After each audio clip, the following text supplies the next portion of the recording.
Live from New Delhi, you're watching DD India News Hour, India's voice to the world. I'm Shubhendu Ghosh, coming up in the next hour. India's Prime Minister Narendra Modi en route to Poland and Ukraine says will look to strengthen bilateral ties and share perspectives on peaceful resolution of the ongoing Ukraine conflict.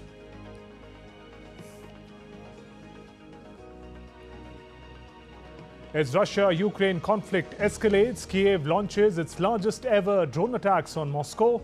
Russian air defense says it destroyed 45 drones targeting capital.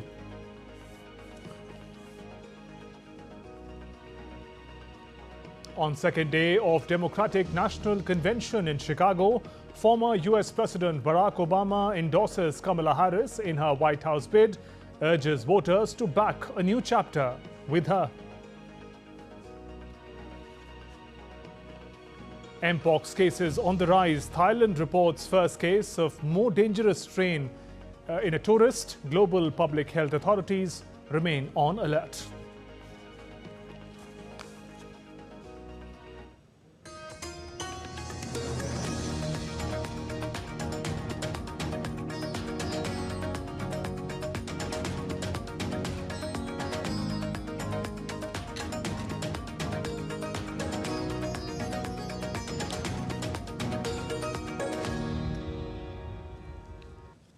India's Prime Minister Narendra Modi embarked on a three-day visit to Poland and Ukraine on Wednesday.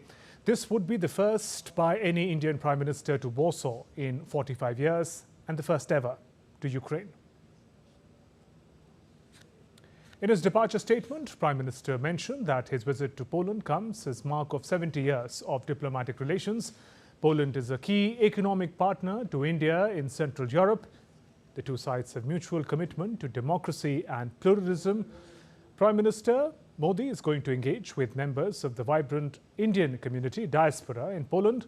Prime Minister also said that he's looking forward to meeting his Polish counterpart, Donald Tusk, and President Andrzej Duda to further advance India-Poland partnership.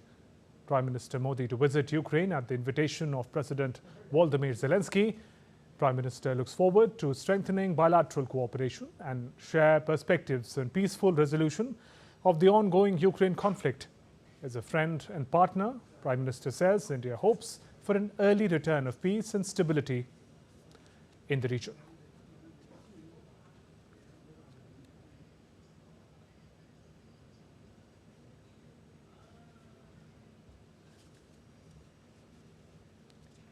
And Prime Minister is shortly going to arrive at Warsaw in Poland. Prime Minister Narendra Modi is on a visit to Poland and Ukraine, Poland being an important economic partner for India in Eastern Europe. The host of areas where Prime Minister would be engaging. Prime Minister engagements today on day one are going to be more in terms of the civilizational link between India and Poland.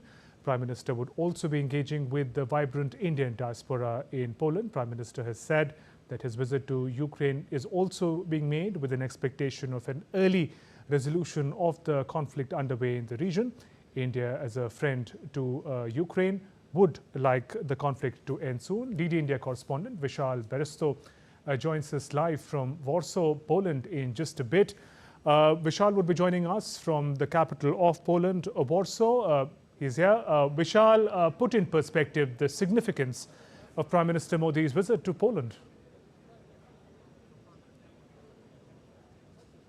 Well, a very good evening to you, Shubhendu. First of all, let me tell you that the mood is absolutely of excitement because the long wait of 45 years is over. As you can see, these all people have come to receive and welcome the Prime Minister, who is expected in some time. Somebody is carrying a handmade drawing of the Prime Minister. The others are carrying the tricolor, and they are also very excited. So before I come to you, let me talk to them and find out where are you from and what makes you come here. So I'm basically in Warsaw for past 2 years. I'm very much excited to welcome Mr. Prime Minister, and we are for sure, we know that his visit will bring a lot more opportunities to India, as well as it will be beneficial for both the nations. So we are really excited for welcome. What do you have to say? It's really very overwhelming to be here. I feel myself privileged to be in this event. Yeah, that's it. And And they are not the only one. As you can see, other people are also there. They are here with the picture of the Prime Minister along with his mother. What's your name and where are you from? Nirav Patel. I'm from Gujarat, and my wife painted this painting by the hand. Hello. Okay, so how excited are you to receive the Prime Minister? We can't express in words. We are so excited that we are meeting him personally and so nearby. First time we are seeing him so near. So we are very excited and we are just eager to welcome him. So there you hear, and these people, they are carrying the flag also. So what's your name and which sector do you represent? My name is Rahul. I am from Jamnagar and I am here representing pharma sector. I am working in a compliance in pharma. Jamnagar has also a Polish cadet. Relationship with the Poland, and it's really pleasure for us. Like our Prime Minister is visiting and is also going to play the tribunal to Jam Sahib Monument. So we are like really excited about his visit. So Shubhendu, there you hear, these people, they are also very excited. Now back to you. You can ask whatever you want to. Shubhendu? Right, Vishal. Clearly excited diaspora members. Their wait should conclude soon. Prime Minister would be reaching Poland in a short while from now. If you could take us through the issues that are high on agenda during Prime Minister's visit, Vishal. Well, Shubhendu, this two-day visit has been divided in two parts. Today, the Prime Minister here would be welcomed by the Indian diaspora. Then he go to the Jamnagar Memorial to offer his obeisance there. Jamnagar has a connect with Poland because during the Second World War, the former king of Jamnagar, he's called Dobra Maharaj. Dobra means the good Maharaj, and he arranged for the refuge of around 5,000 people, and that was followed by the Maharaja of Kolhapur.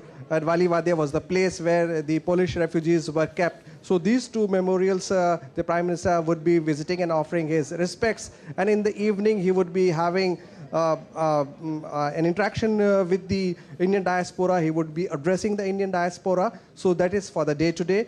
Tomorrow, he would go to the Chancellery. He would meet the President and the Prime Minister of the country, Poland. And he would also be meeting the top shots of the Polish economy and the industrialists. So tomorrow is going to be a very, very important day. Remember, Poland is the largest trading partner of India in Central Europe, and the trade that we have with them is $6 billion. I have with me a gentleman who is representing the Chamber of Commerce. So let's talk to him and find out what does he have to say. You are representing the Polish Chamber of Commerce. The Prime Minister is here. So what do you have to say?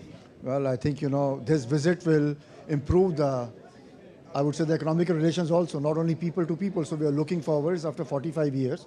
So I'm sure the bilateral trade, which stands at almost close to $6 billion today, should at least increase twofold.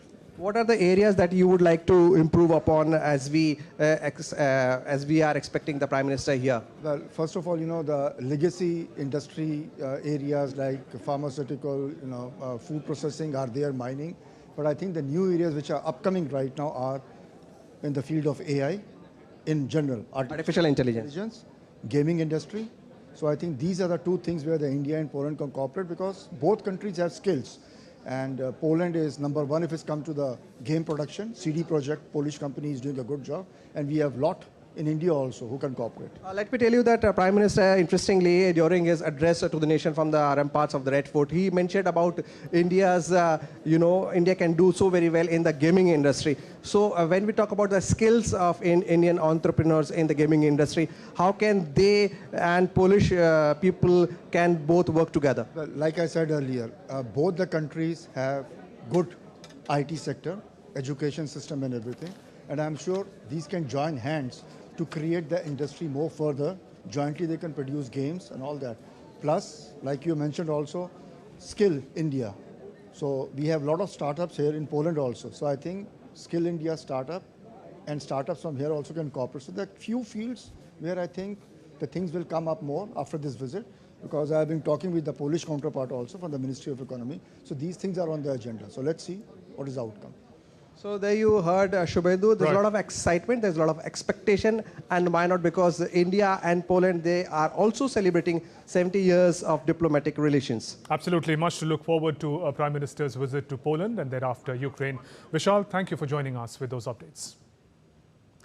The 19th Confederation of Indian Industry CII India-Africa Business Conclave began in New Delhi. The theme of the three-day conclave is creating one future with focus on areas of trade, investment, infrastructure, healthcare and technology. More than 1,100 international delegates from 65 countries participated in the conclave.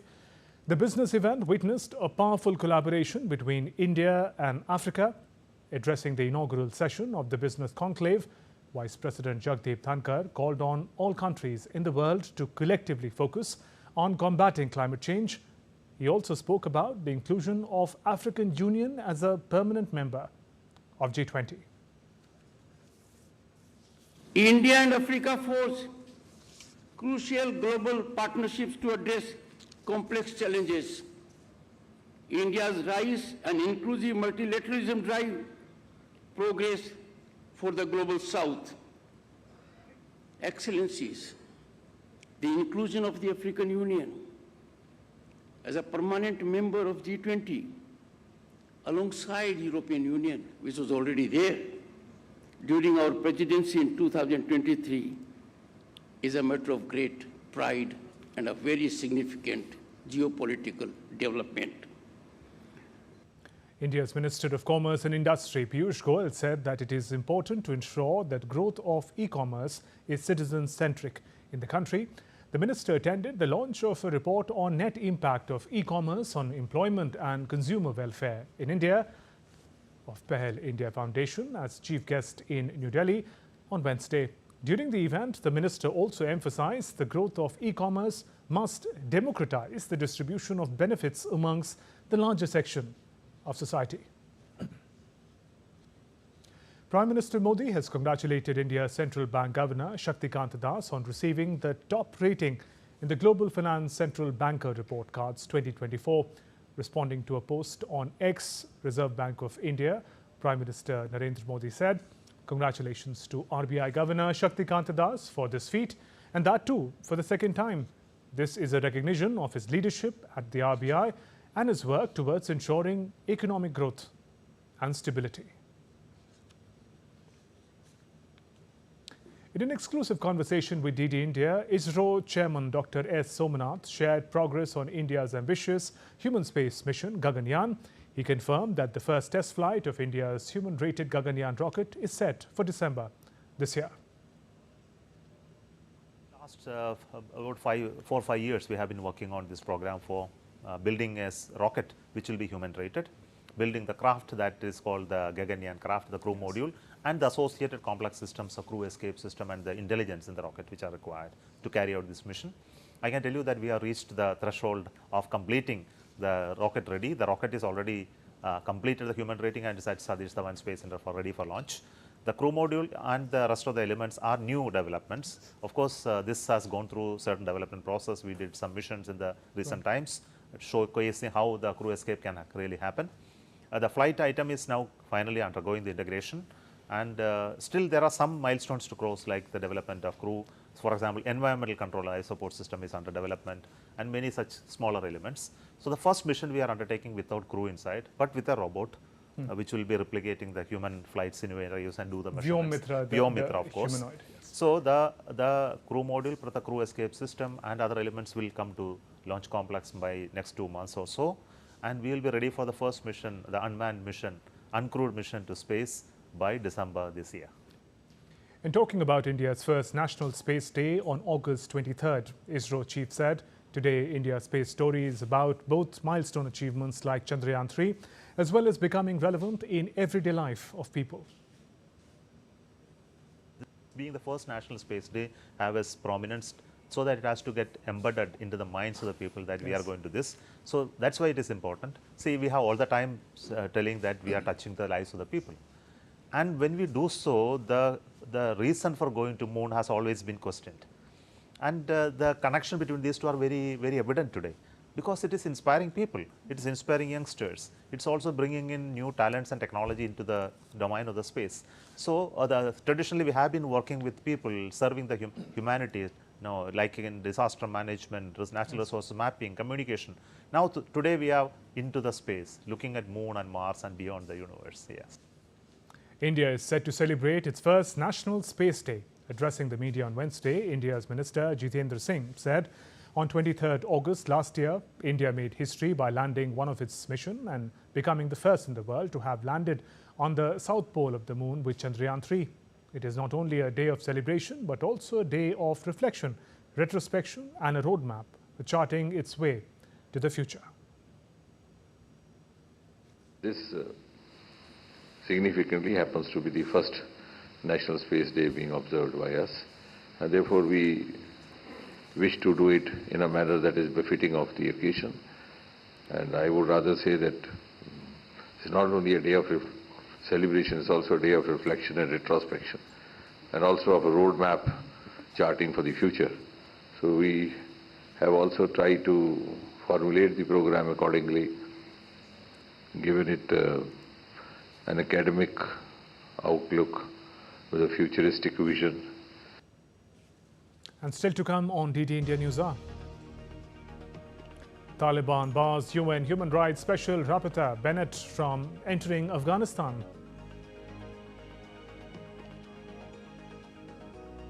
"116-year-old Japanese woman becomes the candidate for Guinness World Records World's Oldest Person title.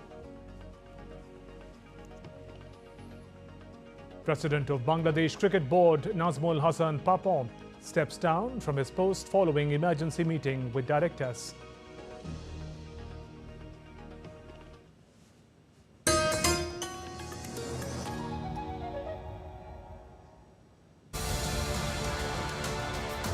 This week on Defense Dynamics, we will dive into incredible piece of engineering that's making waves internationally, the BrahMos missile. A missile jointly developed by India and Russia is the fastest cruise missile in the world. Also, we will tell you how Bangladesh's geographical position makes it a strategic player in South Asian regional dynamics. Watch Defense Dynamics tonight at 10 p.m. IST only on DD India.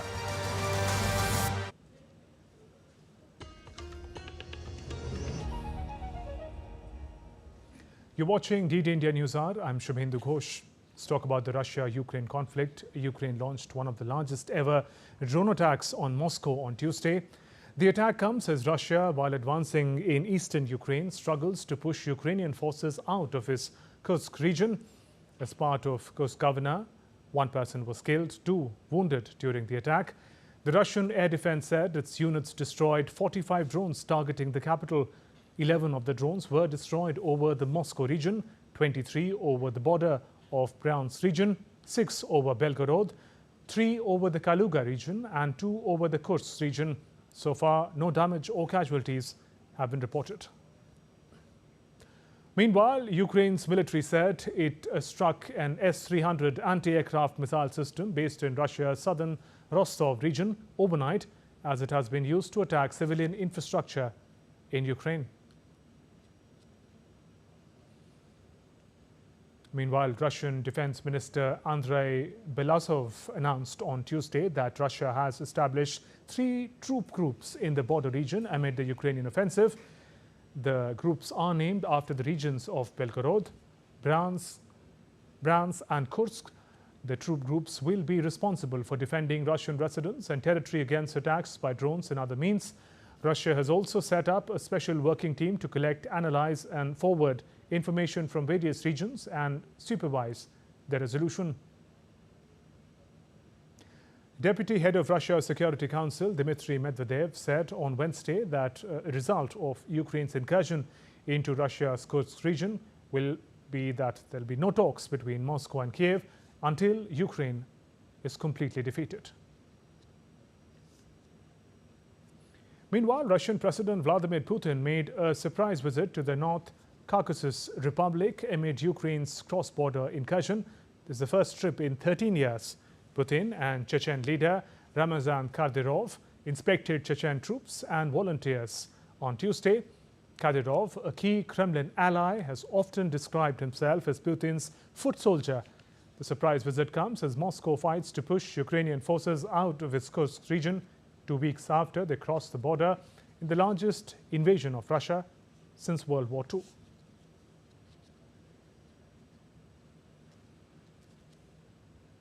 And for more, DD India correspondent Dasha Chernyshova is joining us live from Moscow.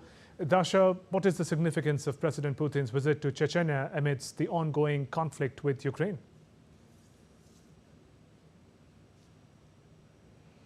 Well, indeed, that was a surprise visit that has not been announced, and it has taken place after Putin's visit to Azerbaijan. The Russian president traveled to several regions of Russia in the North Caucasus, including Kabardino-Balkaria and North Ossetia. We also understand that the president has met with the Chechen fighters and Ramzan Kadyrov, the head of Chechen Republic, and speaking there in the North Caucasus, President Vladimir Putin has been talking a lot about terrorism because he visited the school in Beslan where the terrorists captured hundreds of civilians, and that tragedy resulted in the civilian casualties. And Vladimir Putin has said that Russia is once again fighting against terrorism, but now this is the terrorism coming from the Ukrainian side. He said that it is clear that Moscow will defeat anyone who is trying to attack the Russian Federation, and also noted that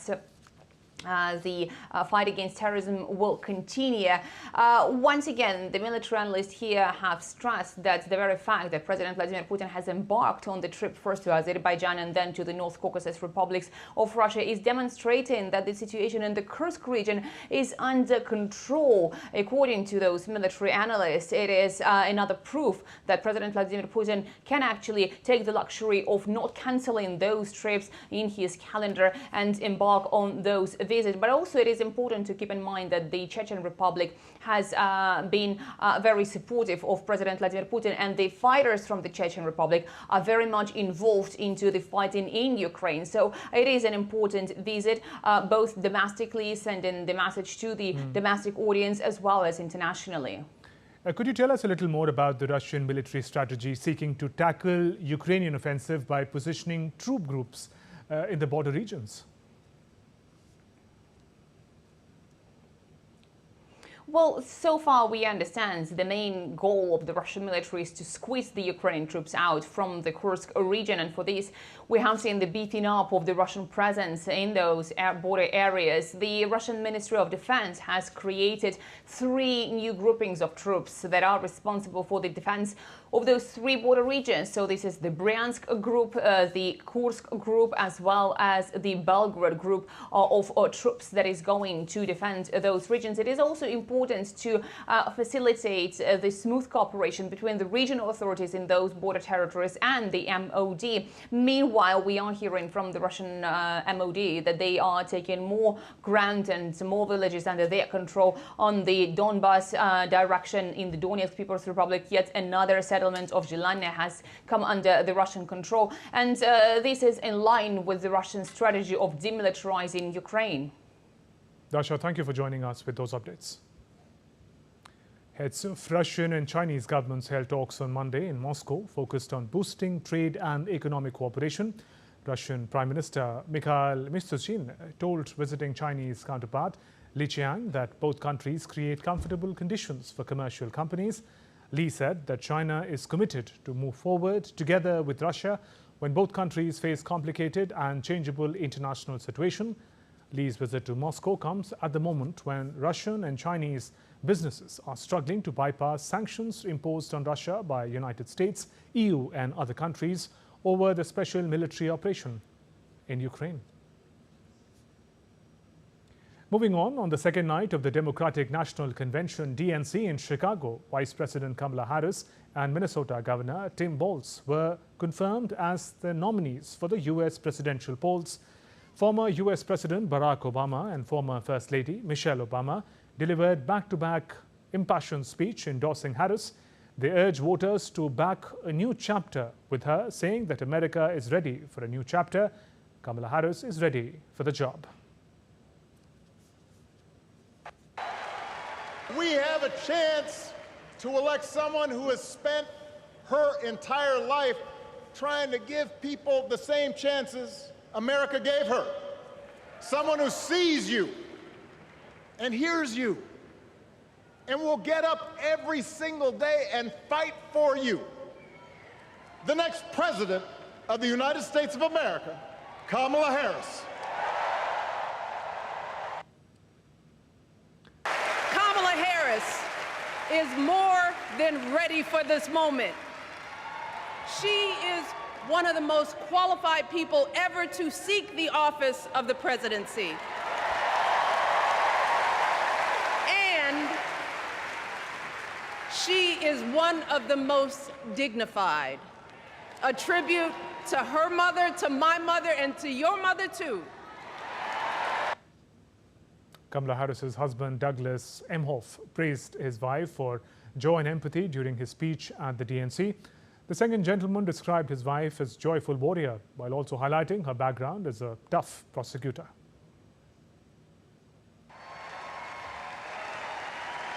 Kamala is a joyful warrior.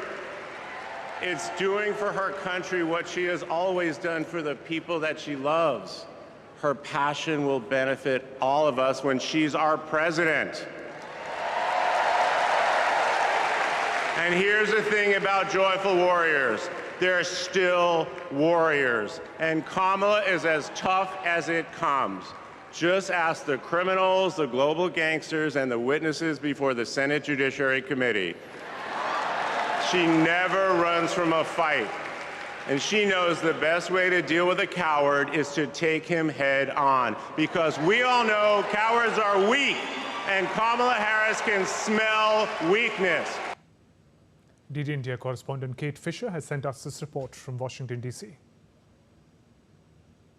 Barack and Michelle Obama, both incredibly gifted political orators, and they both delivered really energizing speeches which got the crowd really enthusiastic, riled up. There were tears, there were screams, there were really positive reactions to both of these speeches.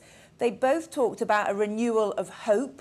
They said hope is back. Of course, Barack Obama talked about hope in his historic election in 2008. And a lot of what he talked about was kind of trying to continue that legacy, talking about the fact that this was a new start and talking about the historic moment. They also both talked about Donald Trump and attacked him, calling on Americans not to vote for his divisive and grievance-filled politics and to reject that, saying that he was focused on himself, whereas Kamala Harris would be focused on the American people. Barack Obama ended his speech and ended the night's speeches, the whole night's agenda, by saying, "Now let's get to work." In some other stories, Taliban have banned United Nations appointed Special Rapporteur Richard Bennett from entering Afghanistan. The administration spokesperson said Taliban accused the human rights watchdog of spreading propaganda. Bennett was appointed by the United Nations Human Rights Council in 2022 to monitor Afghanistan's human rights situation after Taliban took over the previous year. Bennett has previously said Taliban's treatment of women and girls could amount to crime against humanity. Italian Coast Guard deployed an underwater drone on Wednesday to search for missing people after British tech entrepreneur Mike Lynch's yacht sank off the coast of Sicily. The remotely operated vehicle, operated by divers from Naples and Messina Coast Guard diving units, can operate on the seabed at the depths of up to 300 meters and can run for 6 to 7 hours. The device is equipped with advanced technology that allows it to investigate the seabed and record videos, detailed images, aiming to provide useful and accurate elements to reconstruct the dynamics of the accident. Let's now turn to other stories making news around the world.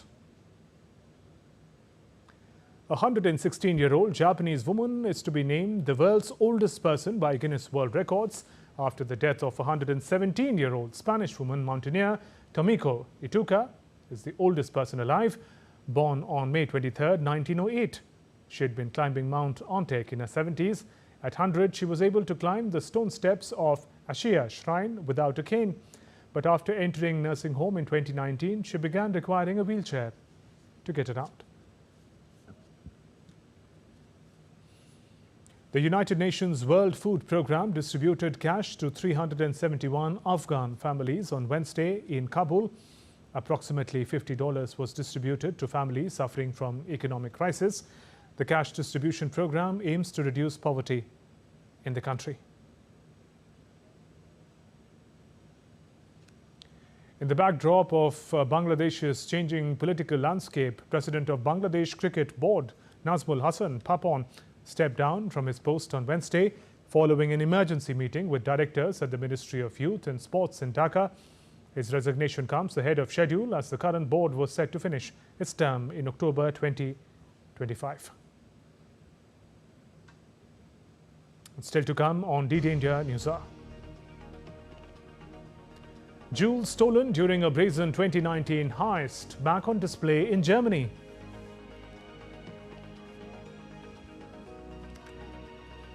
Protesting Indian doctors march for rape victim in eastern city of Kolkata.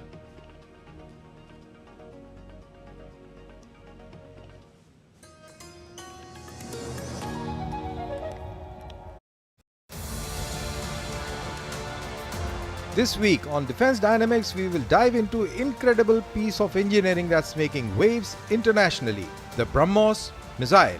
A missile jointly developed by India and Russia is the fastest cruise missile in the world. Also, we will tell you how Bangladesh's geographical position makes it a strategic player in South Asian regional dynamics. Watch Defense Dynamics tonight at 10 p.m. IST only on DD India.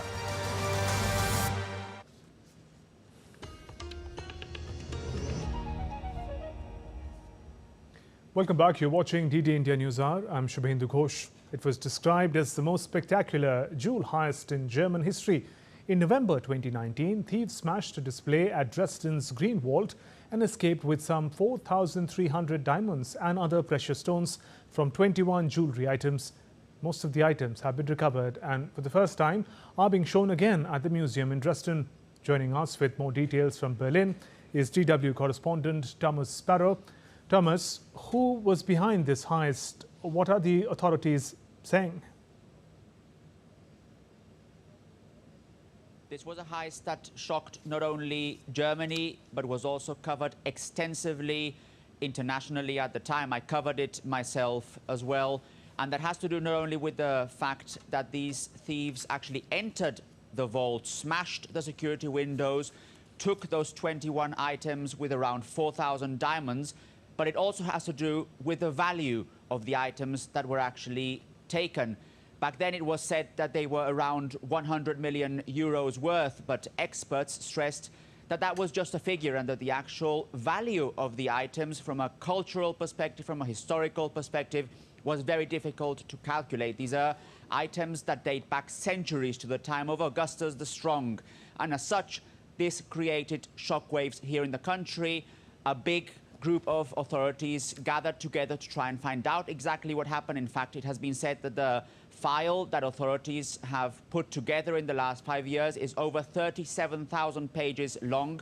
And as part of that investigation, as part of that commission that was created, authorities found out that a clan, a family clan based here in Berlin, was behind the robbery, and several members of the clan were arrested. And as part of police proceedings, those members said where some of the items were located and returned some of them, and those are the items that are now being shown again in Dresden. But why are the pieces being shown in the museum if the investigation, I understand, is still underway?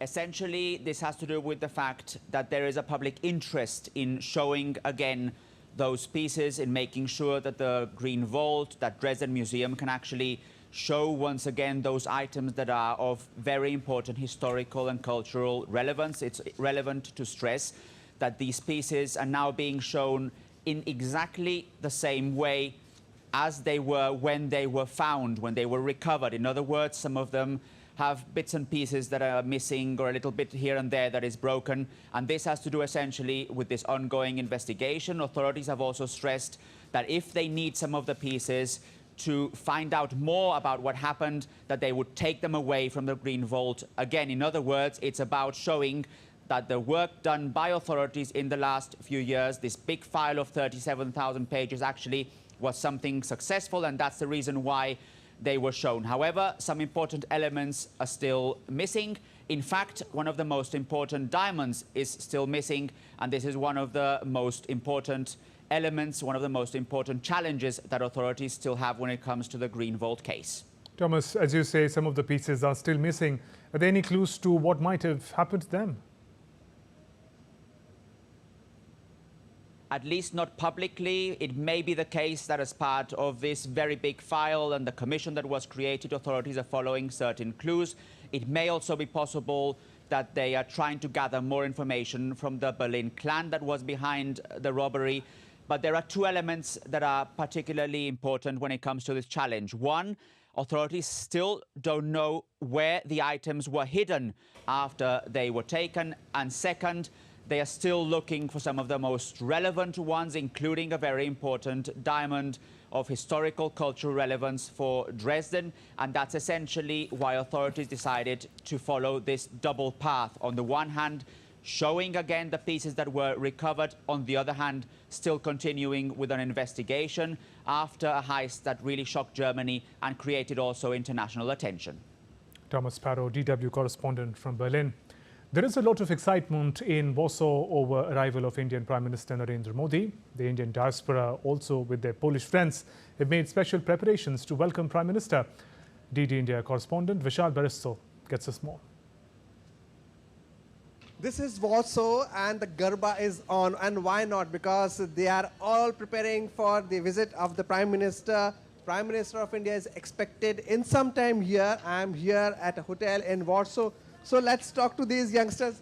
You're looking absolutely Gujarati. Yeah. So what's the secret?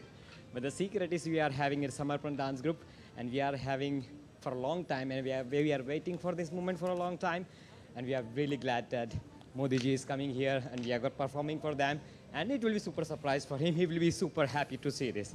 We are so honored that he will be here, and he's very much welcome. We are really happy to have him here. He's very special because we want to make the Indo-Polish relationships more closer.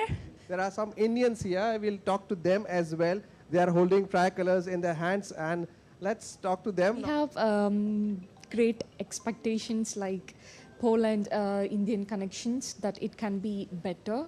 And of course it is better, and still we are looking forward for great improvements and good connection for Poland and India. I'm really excited to see him for the first time. We believe this is going to be a very great impact across other continent as well. We believe there are a lot of students, a lot of businessmen, so we are going to be very happy to be part of Indian community in Poland. I think this is going to definitely help our economic ties, and recently we have seen a large influx of Indians coming to Poland, and after this visit I think we will have better ties between India and Poland, and hopefully we get a lot of recognition here as well. Actually, this is a great opportunity for me to see Prime Minister Modi, and I thought I have passion for the art, so I thought to create something for my leader, my Prime Minister, to show my passion toward our nation. I think there is a lot of scope for Indian pharmaceutical industry, and we are trying our best to promote the Indian pharmaceutical industry here in Europe, not only in Poland but in Europe. And I hope that we can do the best for our industry. India has a great potential. The long wait of more than 4 decades is finally over. With cameraman Sanjeev in Warsaw, this is Vishal Baristo for DD India. Let's now turn to other stories making news today. The protests in Kolkata, West Bengal continue to intensify. Congress workers held a protest in Kolkata over the rape and murder of a doctor at R.G. Kaur Medical College and Hospital. The demonstration has led to clashes with police and protesters, resulting in detention of several protesters. Indian multinational cooperative Amul emerges as the world's strongest food and dairy brand, according to Brand Finance Food and Drink 2024 report, highlighting the growing influence of Amul in international market.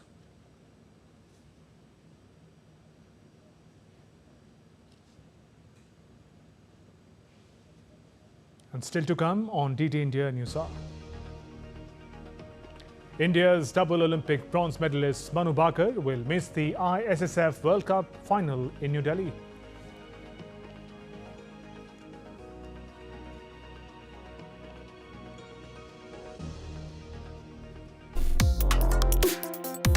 Complex issues, hidden agendas, twists and turns, strategic games. We think all dots are linked. We just need to connect them. Join me every week as I connect the dots to unravel hidden designs in statecraft, mysteries, and decode issues that matter to you. Watch Connecting the Dots with me at these times on DD India.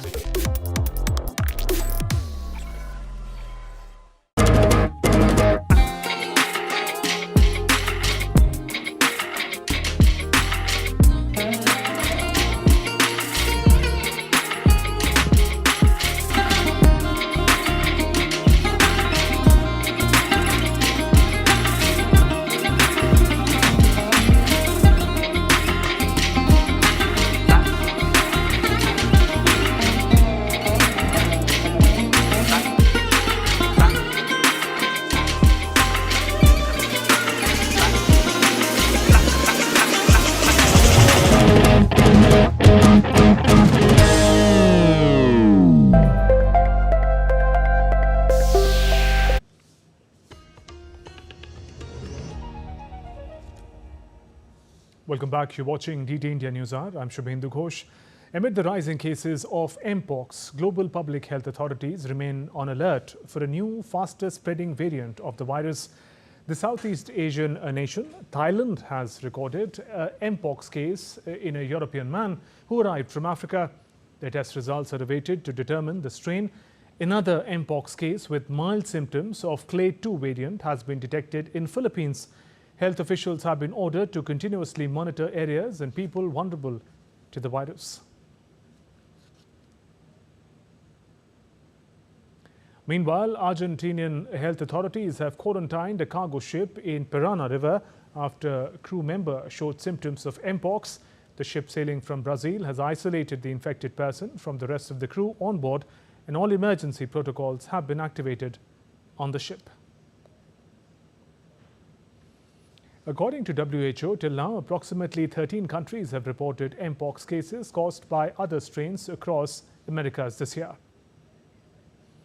We're now taking you live to Warsaw, Poland. Prime Minister Narendra Modi has just reached the capital of Poland, Warsaw. In those visuals, Prime Minister arrived in Warsaw just a short while ago. Prime Minister Narendra Modi being received by dignitaries at Warsaw. Those are visuals that came in just a short while ago. Prime Minister Narendra Modi on a visit to Poland and Ukraine. His first stop is Poland. Those visuals came in a short while ago from the capital of Poland, Warsaw. Prime Minister is also reaching Poland on the occasion of 70 years of diplomatic relations between India and Poland. In those visuals, Prime Minister Narendra Modi being received by dignitaries at the Warsaw Military Airport in Poland. Poland happens to be a key economic partner for India in Central Europe. Democracy and pluralism are further areas of convergence for the two nations. Prime Minister had said that he looks forward to meeting his friend, Prime Minister Donald Tusk, and President Andrzej Duda to further relations between the two countries. And DT India correspondent Vishal Baristo, who is in Warsaw, Poland, is joining us now on phone line. Vishal, we can see the visuals of Prime Minister Narendra Modi being received at the Warsaw airport. Take us through once again the key expectations from Prime Minister's visit to Poland. Well, Shubhendu, Prime Minister has landed, and I'm here at Russell's Hotel in Warsaw, and there's a lot of excitement here, excitement and hope, because it's been a long wait by the Indian community, which is 25,000 here in Poland, and they've waited a lot, more than 4 decades. 45 years ago, then Prime Minister Morarji Desai had come to this country. And today it's a different world because constantly the world is changing. And Poland has been a very good friend of India. And that is why on the 70th anniversary of the diplomatic relations between the two countries, Prime Minister Narendra Modi would be visiting Poland. So there are not many issues. The issue of changing geopolitical situation. We all know how the world is changing, how the Russia-Ukraine war affected the economy world over, how it has affected the trade as well. When we talk about India and Poland, both stand at $6 billion and this visit is expected to raise the bar. And pharmaceuticals, machinery, textiles are the strength of Indians. So we are expecting that there would be some more talks on how to improve the economy, how to take this $6 billion to next level. And let me also tell you that here there are 200 Indian companies along with the MSMEs and startups. There are multinational giants like Infosys as well. And they are employing around 30,000 Polish people. So that's a very good news and also a thing to be taken pride of as far as Indians are concerned. And Poland has always been a very strong partner. And both countries value diplomatic relations, and also the democratic values are valued greatly in both countries. So today it is going to be the day for the Indian diaspora. Tomorrow, Prime Minister would be going to the Chancellery to meet with the President and Prime Minister of Poland, and he would also be meeting some other interesting personalities. And let me tell you that Poland is also champion of Kabaddi as far as Europe is concerned. So I am informed that Prime Minister would also be interacting with the men and women Kabaddi captains of the Polish team. Along with it, he would be meeting some scholars of the scholars of Indology. Now, Indology is an interesting subject which is related to Sanskrit. And Sanskrit is very, very popular here. And they have already done translations of Mahabharata and Ramayana. So it is certainly a matter of great pride as far as the two countries are concerned. A lot of expectations and also the Prime Minister's visit to Poland is being watched the world over, and we all know why. Right. Vishal, also I understand there's a time difference of about 3 hours, 30 minutes between New Delhi and Warsaw. What would be Prime Minister's immediate engagements in Warsaw?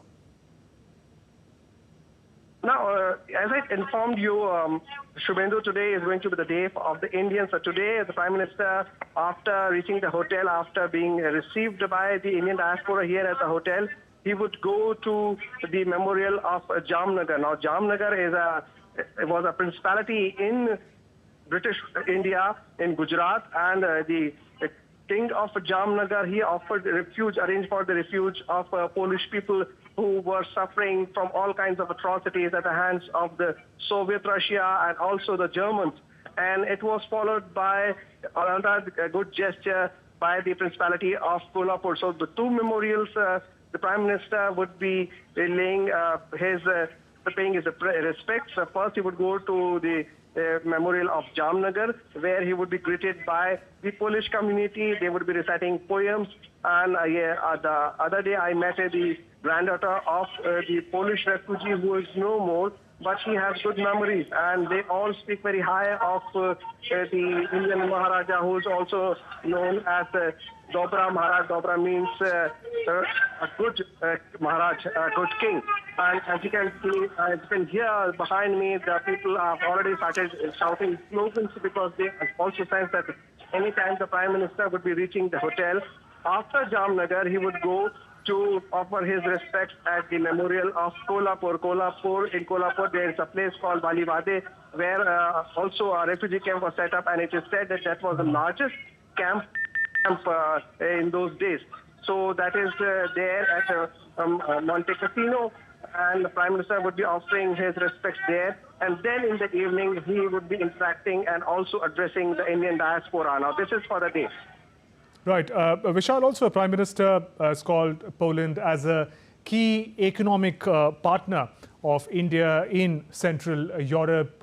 What does that imply? What are the areas of convergence to look out for? And we're showing our viewers the visuals of Prime Minister's arrival at Warsaw in Poland, and also the preparations, the excited Indian diaspora members at the hotel where he'll be received shortly. Vishal. Well, absolutely, Shubhendu, because Poland is said to be the gateway to Europe, because Poland is strategically located. It is in Central Europe, and both the countries value democracy a lot. India, the mother of democracy, is also very, very keen to strengthen its bond with Poland. Remember, during the days of the outbreak of the Russia-Ukraine war, and how Poland played a key role coming out and helping Indian students, giving them a safe passage, and that resulted in the success of Operation Ganga. 4,200 plus students were evacuated because of the help of Polish administration and Polish government. And Prime Minister would be coming here, and this would be the time for him to acknowledge the help given by Poland to the Indian students who were stuck in Ukraine. And also, both countries, they are looking forward to improve their bilateral trade. As I speak to you, the bilateral trade is tilted in favor of India. India is exporting to pharmaceuticals, textiles, machinery to the tune of $4 billion plus. So both countries are looking forward to increasing their bilateral trade. Economy was badly hit after the Russia-Ukraine war broke out, and this place where Poland country shares neighbors, borders with Germany and Ukraine as well. So it is going to be a very, very important trip of the Prime Minister, and this is not going to be over, because from here Prime Minister would board a train and he would travel to Ukraine as well. So this would send a message to India that India is not only leading the global south, it is also concerned about the democratic value, and also can help solve problems diplomatically. Vishal, a little more on the timing of Prime Minister Narendra Modi's visit to the region amidst the Russia-Ukraine conflict. How does the shadow of the conflict loom large over the region? Is very, very important, Shubhendu, because recently the Prime Minister was there in Russia, and it's been only a month, and a month later this visit is coming. He is visiting Poland on the invitation of the Polish government, and also he would be traveling to Ukraine on the invitation of President Zelensky. So definitely the stature of India has grown many times after Prime Minister Narendra Modi took over the reins of the country. And we all know that what this visit means, because he would be traveling all the way from Delhi to Warsaw to Ukraine, to Kyiv. So it is going to be a very, very important trip, and it would carry a message that India stands for non-violence. India stands for inclusive growth. India stands for Vasudhaiva Kutumbakam, which means the world is a family. And the principles of G20, which India has been very keenly following in word and spirit. India wants to spread that word across the world. And when the Prime Minister reaches Poland, and from Poland he departs to Kyiv, so that is going to be the meeting, the occasion, the moment that the world would watch very closely. Right, Vishal, appreciate you joining us with those updates from Poland. Warsaw. Prime Minister Narendra Modi has arrived in Warsaw, Poland. He's traveling to Poland and Ukraine in the next few days. Let's turn to some sports stories. ICC Chairman Greg Barclay on Tuesday confirmed that he will step down from his role as the ICC chairperson when his tenure concludes on November 30th. An ICC chairman is eligible for 3 terms of 2 years each, and Barclay, a New Zealand-based attorney, has so far completed 4 years. Barclay was appointed as the independent ICC chair in November of 2020 before being re-elected in 2022. As per ICC rules, the chairman's election comprises 16 votes, and now a simple majority of 9 votes is required. That's 51% for the winner. Earlier, to become the chairman, the incumbent needed to have 2/3 majority. According to reports, Jay Shah might be one of the candidates who could take over from Barclay as the new chair of the ICC. Whether Shah will be interested to throw his hat in the ring will be clear by August 27th, which is the last date for filing nominations for the chairman's post. India's double Olympic bronze medalist Manu Bhaker on Tuesday confirmed that she will miss the ISSF World Cup final in New Delhi in October. Her coach Jaspal Rana hinted a week ago that Manu will take a break after a grueling schedule leading up to the Paris Olympic Games. The 22-year-old achieved qualification for the ISSF season-ender podium in Olympics. Manu says, and I quote, "I will be taking a break because it has been 8.5 years without a break. Now I have decided to give my shoulder a little rest. I will be taking 3 months break. After that, I will be starting again. I will start competing after 4 or 5 months." A new cafe with robots as servers has opened in Kenya's capital, Nairobi. With humanoid robot delivering food items from the chef to the tables, the place is called Robot Cafe. The robots are also programmed to greet and serve the guests.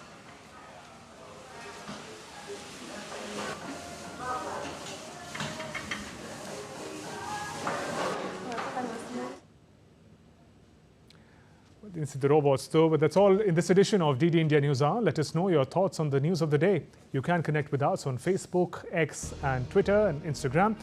We'll be back with more news as it breaks here on DD India.